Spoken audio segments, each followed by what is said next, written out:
在短剧内容不断爆发的当下，一部尚未正式落地的作品，却已经在观众心中悄然生根，这本身就是一种难得的魅力。好雨之时节正是这样一部作品，它没有铺天盖地的宣传，也没有完整播出的剧情，但仅凭片段、预告与演员之间的化学反应，就足以让无数观众陷入期待与想象之中。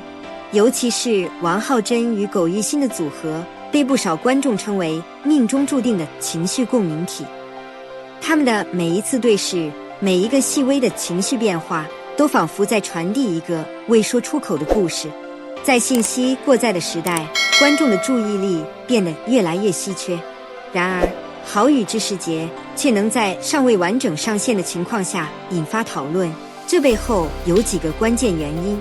首先是题材的情绪共鸣，从名字就能看出，这是一部带有明显诗意与情感隐喻的作品。好雨之时节意味着爱来的刚刚好，也暗示着人与人之间微妙的情感时机。这样的主题天然就容易触动观众内心最柔软的部分。其次是短剧形式的优势，短剧节奏快，情绪密度高，不需要冗长铺垫，反而更容易在短时间内打动观众。而好雨之时节的片段正好利用了这一点，每一个画面都像是情绪的爆点，让人忍不住反复观看。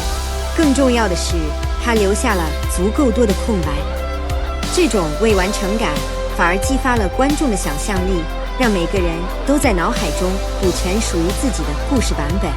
如果说剧情是骨架，那么演员就是灵魂。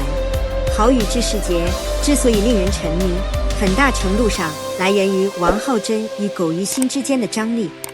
王浩真的表演偏向内敛，他的情绪往往藏在眼神和细节中，他不需要夸张的台词，只需一个停顿，1秒的迟疑，就能让观众感受到角色的复杂内心。而苟玉新则更偏向外放，他的情感表达更直接更鲜明，他的眼泪、笑容甚至沉默都带着一种真实的感染力。当这两种截然不同的表演风格碰撞在一起时，就形成了一种极具吸引力的对比。他在克制，他在释放，他在隐藏，他在追问，他像一场迟来的雨，他像等待已久的季节。这种关系让观众在观看时产生一种强烈的代入感，仿佛自己也曾经历过那种差一点就说出口的情感。标题本身其实已经点出了整部作品最核心的主题：时机。很多爱情并不是因为不够深刻而错过，而是因为出现得太早或太晚。有人在对的时间遇到错的人，也有人在错的时间遇到对的人。好雨之时节所表达的是一种理想状态，爱与时间刚刚好，情感与现实同步，但现实往往不是这样。因此好雨之时节真正吸引人的地方，或许正是他在探讨一个问题：如果爱来的不合时宜，我们该坚持还是放手？这种带有哲学意味的情感命题，让它不仅仅是一部短剧，更像是一面镜子，让观众重新审视自己的情感经历。有人认为短剧缺乏深度，但好雨之时节恰恰证明了相反的可能。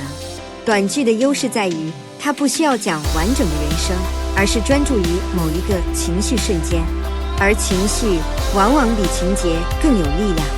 在好雨之时节的片段中，我们看到的并不是完整的故事，而是一次没有说出口的告白，一次迟到的相遇，一次带着遗憾的对视。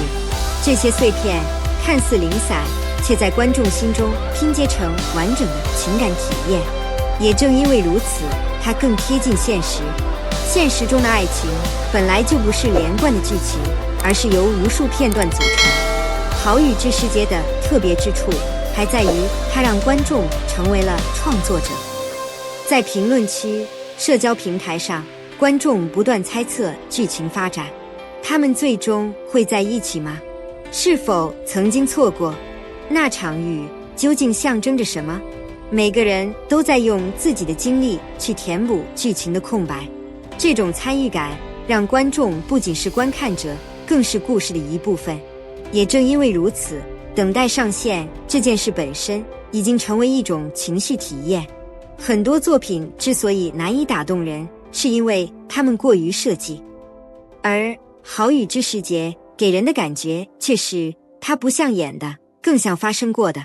这种真实感来源于几个方面：细节的克制，没有过度煽情，一切情绪都恰到好处；表演的留白，让观众自行解读，而不是强行解释；情感的不确定性，没有绝对的对与错，只有选择与遗憾。这些元素共同构建出一种生活感，让观众在其中看到自己的影子。或许《好雨之时节》最迷人的地方，并不是它已经呈现的内容，而是它尚未展开的部分。等待让情绪被不断放大，未知让想象变得更加丰富。在某种意义上，这种缺失反而是一种完整，因为它让每个观众都拥有属于自己的版本。好雨之时节是一场尚未降临的雨，却已经让人感到潮湿与温柔。王浩真与苟玉欣的组合，让人看到了爱情中最真实的一面，不是轰轰烈烈，而是刚刚好的错过与相遇。也许当它真正上线时，我们会看到一个完整的故事，但也有可能它永远停留在这种未完成的状态中，而这恰恰就是它最独特的魅力。如果你也曾经历过差一点就刚好的爱情，你会选择等待那场对的雨，还是继续向前走？你觉得王浩真与苟玉欣的角色最终会迎来圆满，还是遗憾？欢迎在评论区分享你的看法，让我们一起补全这个故事。